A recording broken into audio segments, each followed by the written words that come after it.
Okay. Assalamualaikum and very good morning. Thank you for joining us today. My name is ALYA FARZANA and I will be the lead interviewer for this session. Hi, good morning. My name is Rianna and I will be assisting with the interview question today. Morning, I'm ZULAIKHA, one of the interviewer for this session. Good morning, my name is HUDA and I will also be participating as an interviewer. This interview session is conducted as part of our academic assignment to gain practical insight into the role and responsibility of company secretary. With your permission, we will proceed the interview. So, to begin, could you please introduce yourself to us? Kindly share your name, age, academic achievement, and your current position or work experience. Okay, my name is Iman. You can call me Iman. I'm 35 years old. My academic achievement graduated from UiTM about 8 or 9 years ago in Masters of Corporate Governance. My current work positions is manager in UEM Sunrise Berhad.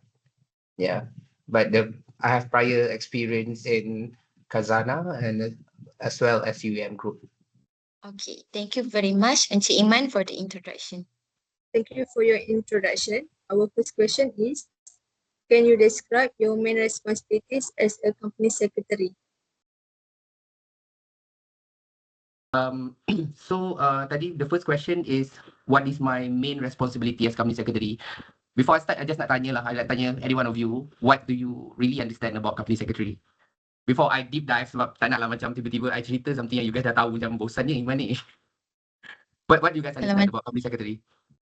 Kalau macam what we learn in company secretaryship subject yang kami ambil masa semester sekarang, konsep punya role mostly macam sediakan board meeting, lepas tu sediakan minutes meeting in the dekat dalam board meeting tu, lepas tu advise the directors supaya dia compliance dengan dengan corporate governance. The rest, betul Alia? I agree. How about the rest? I think companies macam Alia cakap tadi, company secretary sediakan meetings and all of that, dia kena align dengan MCCG and of course dengan Companies Act. Okay, so macam I in-house company secretary, my scope is much more diverse compared to firms. Kalau you guys pernah dengar lah, firms kan, kita ada TMF, kita ada KPMG, kita adalah banyak boardroom for example. Those yang outsource, dia punya job scope is very limited on providing pure secretarial services kepada company. Contoh macam you attend the board meeting, you jaga the secretary compliance and all that, and other than that, tak ada, nothing. Dia takkan provide you extra service, contohnya macam you want to macam implement project management and all that, tak ada. But for in-house company secretary macam my scope is much more diverse because I need to involve with a lot of projects, for example. And then because I saw one of your questions is basically talking about digitalization kan. Okay, so macam in-house concept ni is much more involved dengan company punya operation in the sense that kita yang manage other than secretarial matters, which is that allow you to learn more than what is basically yang kita belajar dekat university and all that. My role on top of macam attended to board meeting, buat minute, do the lodgement, involved dengan implementation of digitalization punya journey for company, because nowadays kita, I mean the industry sekarang ni memang mengalami satu perubahan, a very big shift from the implementation of technology. For example, kita ada sekarang ni, kita ada Teams, kita ada a lot of other apps yang you need to actually expose yourself. And then my job is basically to make sure that the alignment between the the implementation of technology align with requirement kita sebagai company secretary. You guys faham macam mana? For example traditionally masa board meeting dulu, kita biasa akan print papers, and then kita akan make sure that the papers is whatever paper yang kita nak table to the board meeting, make sure dia punya semua okay, complete, tak ada salah and all that, right? And then it involve a lot of time lah. It's really time consuming. For example, kalau you ada 10 board member, you need to make sure you dispatch out the board papers to all these 10 directors lah. And then normally kalau board meeting, it involve a very quite a lot of agenda to be tabled for approvals, and then by saying so, tebal lah. I mean the board paper tu sendiri akan tebal, a lot of strategy, a lot of decision that need to be taken care during the board meeting. Kita akan send out the paper. But nowadays kita ada apps, we call it as a board pack, for example. There's a lot of providers outside, macam contoh kita ada board pack, kita ada Diligent and all that. Okay, so kalau you are in-house company secretary, you are expected to macam get involved in how the company want to implement those technologies in the company. Tapi since you are asking about the main responsibility, okay lah, I mean on top of kita do the statutory and regulatory compliance, I mean kita support board and shareholders. Kita punya level as a company secretary, our top priority stakeholders ada dua, which is board and also shareholders of the company. So whatever decisions that require board approval, kita manage, and whatever approvals that we require members ataupun shareholders, we manage that also. So dia tengok what kind of resolution that you requires for board and what type of resolution that you require for members. By identifying the required approvals, then you need to establish connection and communicate with your board or with your shareholders. And then other than that, kita do the corporate governance advisory. Corporate governance advisory is basically kalau macam I in-house, I myself, I'm in the property development punya industry.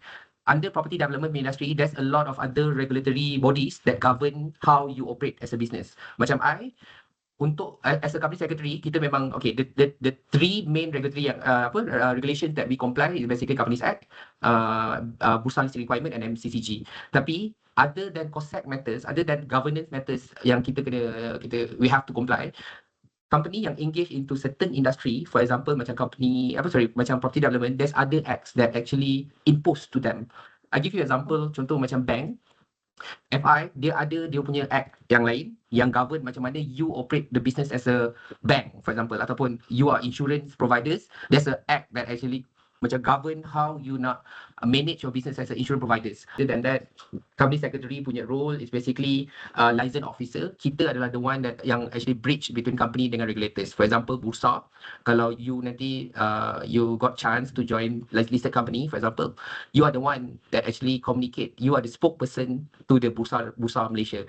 And then on top of that, it's not only Bursa Malaysia, it's also like other regulators as well. Contohnya macam SSM, kita ada LFSA. You'll be the one that actually communicate. For example, kalau ada change change in law, kalau contoh ada certain law that has been gazetted and then they want to impose, you'll be the one that actually speak on your company behalf to make sure whatever regulations yang regulator nak impose, you are ready and your company are in compliance with those regulations. Okay, contoh yang I boleh bagi adalah recently, I think during my time, it was not exposed, but it's only happens few years ago, beneficial ownership. Okay, company act as a separate legal entity yang allow them to speak like a human. Dia boleh sue, dia boleh disue, dia boleh own property, but because of the beneficial ownership, you see the trend, the changes in trend, because of the BO punya requirement imposed, it allow certain regulators ataupun whatever people that have claim on the company to expose people that stands behind it. On top of directors, dia tahu whoever that become the shareholders or ultimate shareholders for certain company, dia boleh buka the tirai, kita panggil dia tirai corporate kan. So dia boleh buka that tirai and cari siapa actually dekat belakang. It is because of the money laundering activities that happens widely in Malaysia. Sometimes funding of terrorism. Because sometimes those people yang irresponsible people, what I can say, they use these vehicles like company vehicles ni, they use the vehicles they establish a company to hide the activities behind it. So dia akan buka lah contohnya macam yayasan, yayasan ALYA. Dia punya business is basically whatever that they expose, they disclose in the market is basically they kata they engage with whatever charity, for example. But behind it, they actually doing the money laundering, funding terrorism.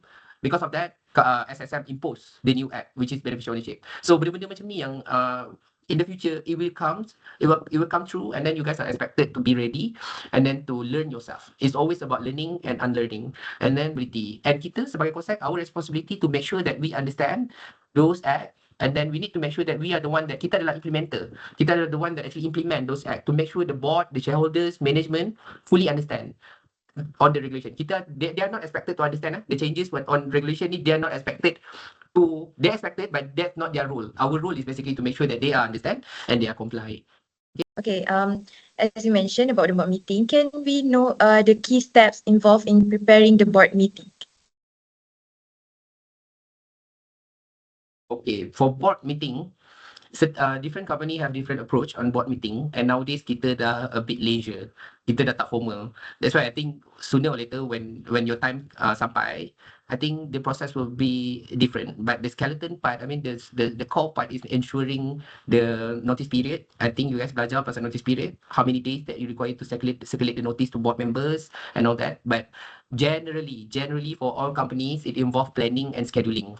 That's a very, very important step. Sebab apa? The board member Biasanya kalau as a company secretary, kita dah predetermine the dates for the whole year. Maksudnya dalam setahun tu kita tahu dalam term of reference for board, kita cakap for example company akan ada required to convene 5 meeting in a year. You need to make sure you comply with that. First, you need to understand that. Company secretary, kita ada one to make sure that kita can impose certain control on apa yang nak pergi dekat board ni. Normally, kita akan, bila kita send out the calendar, the management will response lah. Dia akan beritahu lah. Management ni banyak. Kita ada HR, kita ada kita ada business function, kita ada risk for example, kita ada legal. Those department, untuk dorang run the business operation daily, ada certain thing yang dia kena pergi board. And then by kita sebagai company secretary, we communicate that to all the management so that they are aware and then they can prepare. Okay, once they prepared, dia dah tahu what dates that they want to masuk the board meeting, they will advise kita. Dia akan advise, okay, contohnya ALYA, I ada paper nak masuk board, so nanti I akan masuk lah, akan masuk board. So kita as a company secretary, kita akan record lah agenda setting. This is agenda setting So bila kita prepare the agenda tu, we communicate to all the divisions to make sure they are supply us with the title. What are the approval that you require board.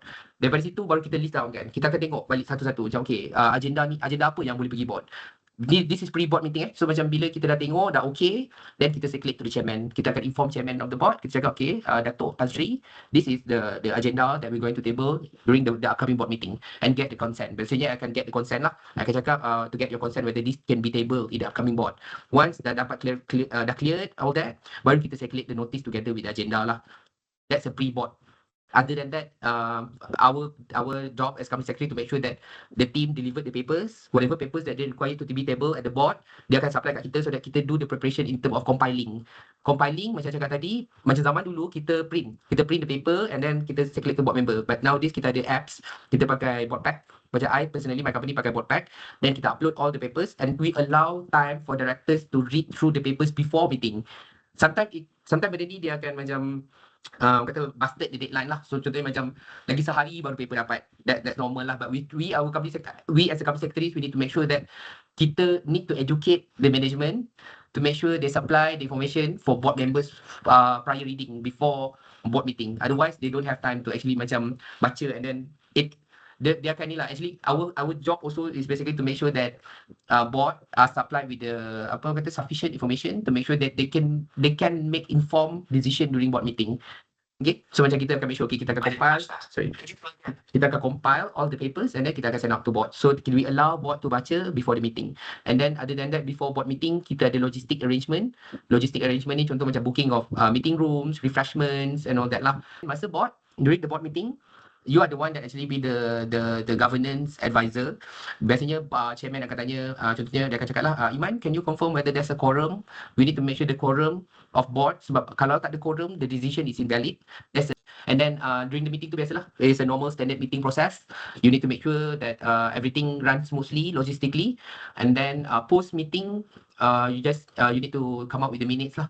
You'll be the one that actually help out to write the minutes to make sure that you guys write. Yang paling penting adalah write accurate minute because that's come your understanding lah. So make sure you can understand what are those things that deliberated during the board so that you can transpire whatever information deliberated dalam meeting tu into paper. And that minute will be the prima facie evidence for statutory record. So anything that happens to the company, for example macam case 1 MDB, dia akan korek. Company secretary have to step up and then dia kena beritahu, oh this is the thing that this is the thing that I recorded.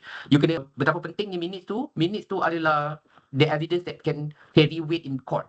So kalau you pergi court, kalau you nak tengok balik history, minutes is the one that hakim akan tanya dulu. Dia akan go through the minutes to see macam mana certain decision are made and how does the decision tu was deliberated during the meeting.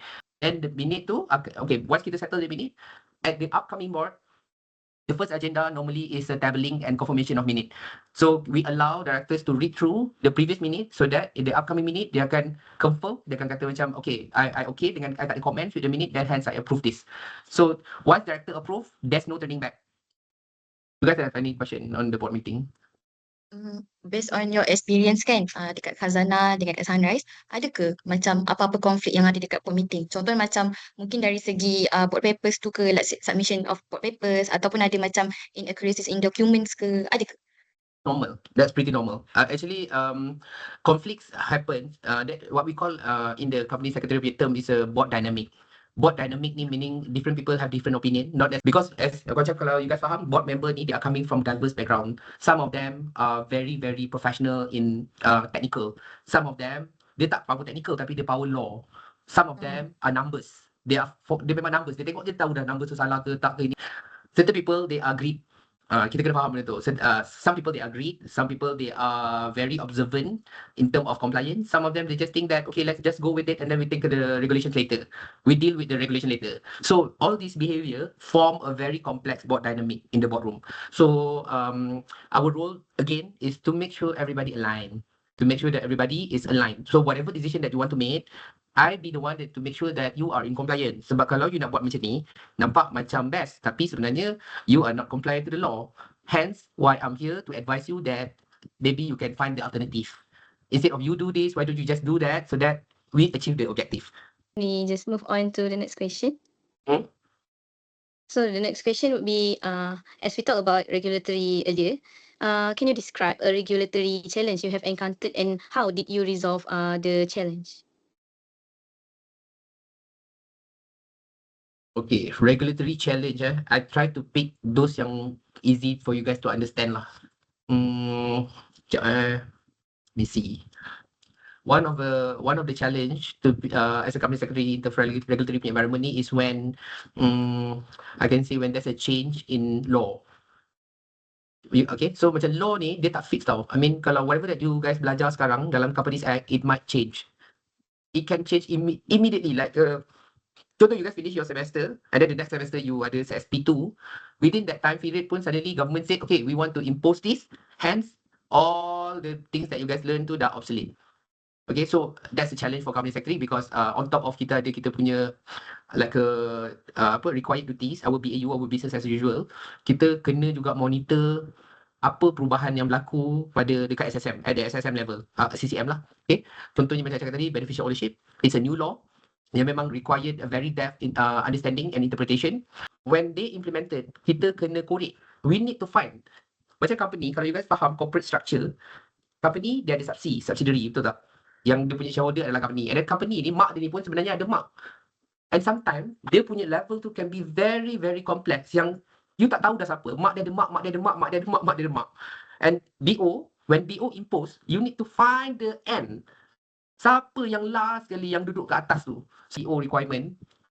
You kena, orang kata apa exhaust the resource to make sure that you identify siapa. And bila you dah identify, it requires you to disclose to SSM siapa. So bila you dah disclose, dia ada post-event, post you dah launch form and everything, there's a maintenance after that. You need to do the annual check, you need to do the submission to SSM to inform whether there's a changes ke, tak ada changes ke. And benda ni menjadi satu benda yang COSEC dah memang busy, dia menambah lagi lah. So memang you kena ada annual disclosure, you need to be the one that can maintain those information updated. Sebab kalau tak comply, 3 million is your net at your net. 3 million fine or imprisonment lah. Alright. Thank you. That was very informative. The next question would be, what digital tools or software do you use to manage documents, meetings, or compliance tasks? Okay, let's go with board first. During my time, because I was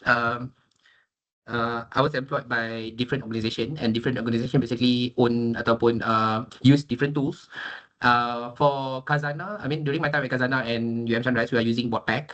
Kalau you guys are familiar, BoardPack is basically the app that allow you to compile the board papers and disseminate to all the board members lah. And then ada juga macam certain company they are using diligent apps, and then ada yang pakai banyak lah, ada yang pakai Convene. That's the app juga. It's a equivalent lah, apps equivalent to for company secretary to use to distribute the board paper. That's for meeting. We call it as a viewpoint. Viewpoint ni adalah aplikasi yang allow you to generate chain report. Dia senang lah. It's in your fingertips lah. Kalau orang tanya macam, Iman, ABC Snaberhat punya share capital berapa? You tak payah nak kena masuk, buka buku hijau, cari. Tak payah. So macam everything was stored in the apps. So sama juga. So, kalau orang tanya macam, Iman, XYZ punya director currently siapa? You buka the viewpoint, you can change the report quite quickly. All in the fingertips. Compared to last time, what we do is basically we maintain the green book. They call it a register of director, manager, and secretaries, form of section 58. Other than that, I think macam SSM dah start to introduce the application or orang kata apa platforms for you to online lodge. Macam dulu kita lodge document physically where we need to print the forms, sign wet ink and lodge to them.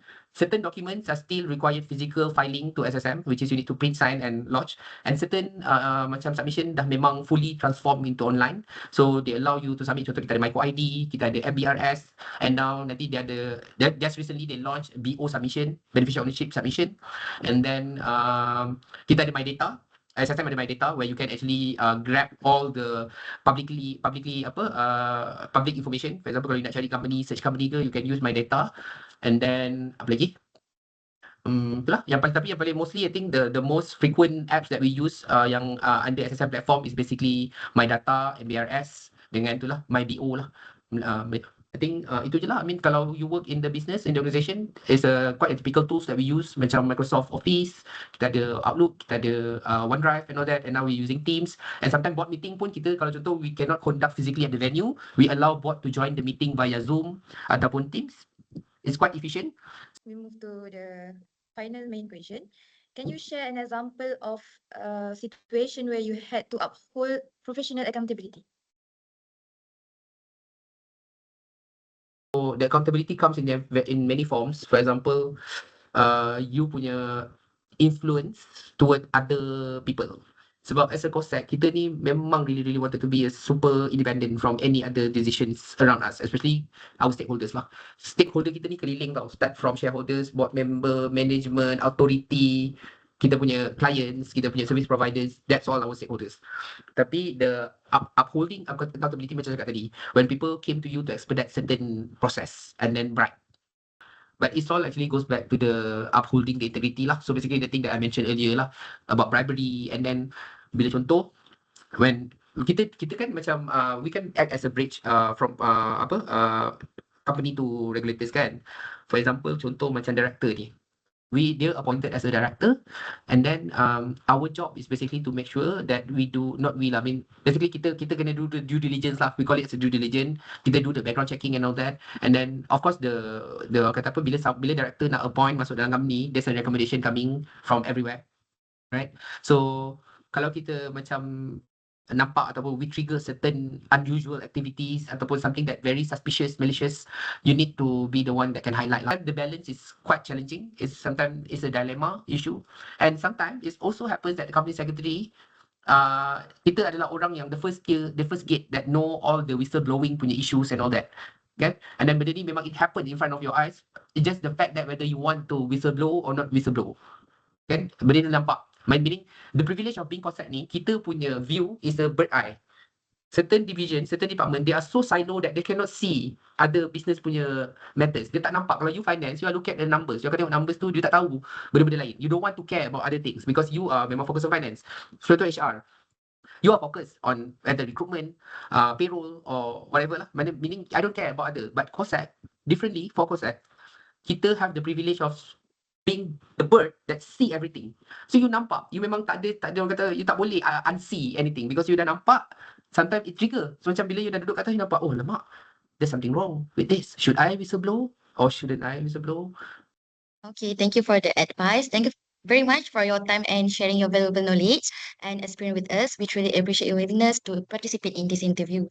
So before we end this session, can we have few photos together? Boleh. Okay, thank you for joining our session. Okay. Assalamualaikum. Waalaikumsalam. Thank you. Bye. Thank you. Bye.